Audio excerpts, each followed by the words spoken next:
ব্যক্তি 5 ওয়াক্তের সালাত আদায় করে না সে মুসলিম না। আনাস রাদিয়াল্লাহু তাআলা আনহু বলেন, রাসূল সাল্লাল্লাহু আলাইহি সাল্লাম বলেছেন, মান সাল্লা সালাতানা ওয়াস্তাকবালা কিবলাতানা ওয়া আকালা জাবিহাতানা ফাদালিকাল মুসলিম। সহিহ বুখারী 391 নম্বর হাদিস।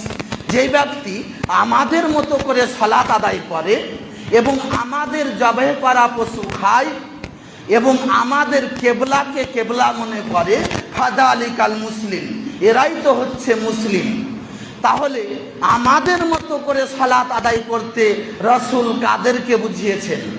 রাসূল বুঝিয়েছেন নিজের কথা এবং সাহাবীদের কথা।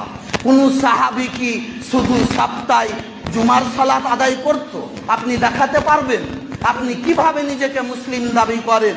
যারা 5 ওয়াক্তের সালাত আদায় করে না এরা মুসলিম না। আল্লাহ রাসূল বলছেন, যে ব্যক্তি আমাদের মতো করে সালাত আদায় করে, কোন সাহাবী